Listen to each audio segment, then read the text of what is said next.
Wel, pnawn da i chi gyd, a dyma ni wedi dod at hanner tymor y Sulgwyn. It's Whitsun half term upon us, and by now the AS recent exams will have been sat, and you'll be on the verge of sitting your A-level exams the week after half term. Beth bynnag mae Covid-19 a'r pandemig byd eang wedi roi'r gorau i'r rhain. Ac wedi dod o'ch cyfnod chi fel disgyblion, myfyrwyr ysgol Dyffryn Aman i ben yn ddisymwth. You've missed out on the formal and informal events to mark the end of your time in school. So I've decided to conduct this farewell service, farewell assembly with you this afternoon online, and I hope you're now all watching, bo chi gyd yn gwylio.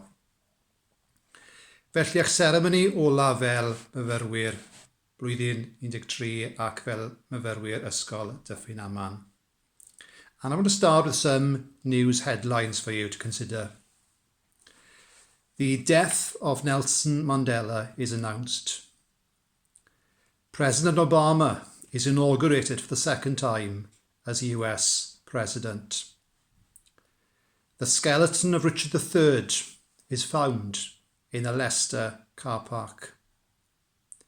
A new Pope is elected, Pope Francis, who replaces Pope Benedict, who resigns due to ill health. Gatra yng Nghymru sefydlwyd Prifysgol newydd, Prifysgol De Cymru. Dath y Prifardd Christine James yn archdderwydd newydd, y wraig gyntaf yn hanes yr orsedd. And Wales becomes the first nation of the UK to pass a law on the right to opt out of organ donation. Nawr wrth gwrs nid penawdau eleni yw'r rhain, ond penawdau 2013. These are the headlines of 2013, the year of course you started on your journey at Ysgol Dyffryn Aman. In sport that year, Manchester United were Premier League champions, Andy Murray was Wimbledon singles champion, ac wrth gwrs enillodd Cymru pencampwriaeth y 6 gwlad drwy giro Lloegr o 30.3 yn y gêm derfynol. I wonder if you remember the number one hit in September 2013. Well, it was Miley Cyrus with the song We Can't Stop. The top films were Iron Man 3, The Hunger Games, and Despicable Me 2. Whilst Broadchurch, Peaky Blinders, and A Gwell Hinterland became favourites on our TV sets. Ond wrth gwrs i chi, roedd Medi 2013 yn ddechrau ar eich cyfnod yn Ysgol Dyffryn Aman. Rydych chi wedi cyflawni tipyn dros y 7 mlynedd diwetha. Oedwch am funed, meddyliwch am yr holl brofiadau gallwch ei drysori. Fel i enwion rhai, tripiau ysgol, cyfleoedd chwaraeon, diwylliannol, cerddorol, profiad gwaith i enwi ond ambell weithgaredd.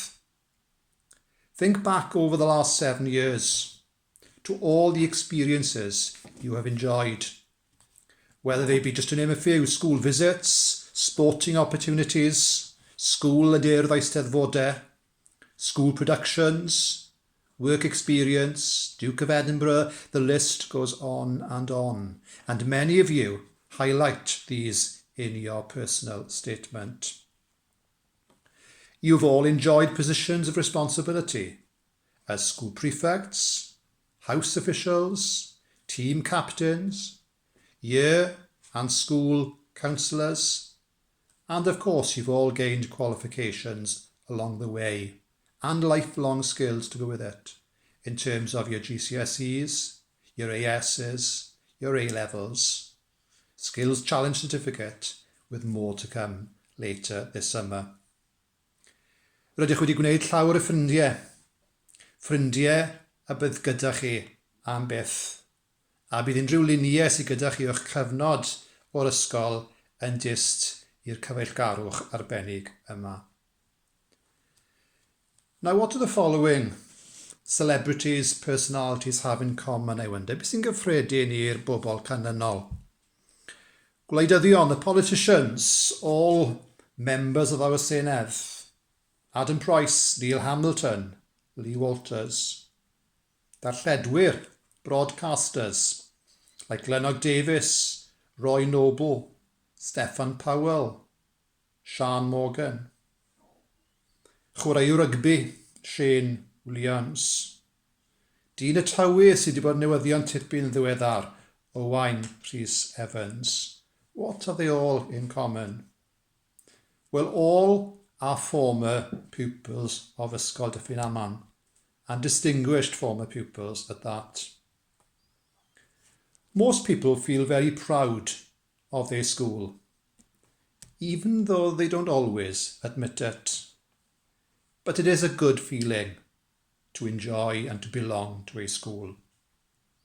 At the end of your time in Ysgol Dyffryn Aman, as you look back with excitement, or look forward rather to the excitement to the next stage in your lives, be proud of all that you've achieved and experienced, and look back with fondness to the very, I hope, happy years you enjoyed in Ysgol Dyffryn Aman. Dwi am ar eich rhan chi roi diolchiadau I ambell I berson. I'm sure you'd want me to thank some people on your behalf. All your subject teachers in the sixth form, your form teachers, your head of year, Mrs. Llewellyn, all have helped you, supported you, educated you over the last 2 years. Diolch i'n tîm o brif swyddogion, o Dynarwynyddiaeth Medrys, Tom Roach a Martha E. Swain. But thank you to each and every one of you for your commitment, your attitude and effort, your contribution to the life of the sixth form and life of the school, and for being pleasant young people. Yes, we've had the odd, but very few and far between episodes of misunderstanding, let's put it that way, with driving, erratic driving in the car park, cleanliness after the lunch hour. But by and large, it's been a privilege, it's been a privilege to have been head of sixth form with you as the students. Felly, ar ddiwedd y cyfnod yma, gai ddymuno'r gorau I bob un ohonoch chi am ddyfodol hapus a llwyddiannus. I wish you all at the end of your time at Ysgol Dyffryn Aman my very best wishes for a happy and successful future wherever that may be. Gobeithio cawn y cyfle ym mis Awst I gwrdd gyda'n gilydd o bosib ar ddiwrnod canlyniadau lefel A, ond eto does dim sicrwydd am hynny. But even though you're coming towards the end of your time at the school, please remember over the next few days, weeks, months, if there's anything worrying you, any questions you have, any uncertainties, you know where we are. Please contact us. And that can be done via the Google Classroom or by using the school website, and the contact details are there. Felly, I gloi, meddylwch am yr hyn sydd gyda fi ddweud I orffen. Listen to this saying as I finish this assembly today. Don't cry because it's over. Smile because it happened. Peidiwch â chrio am ei fod drosodd. Gwenwch am ei fod wedi digwydd. Pob hwyl I chi gyd.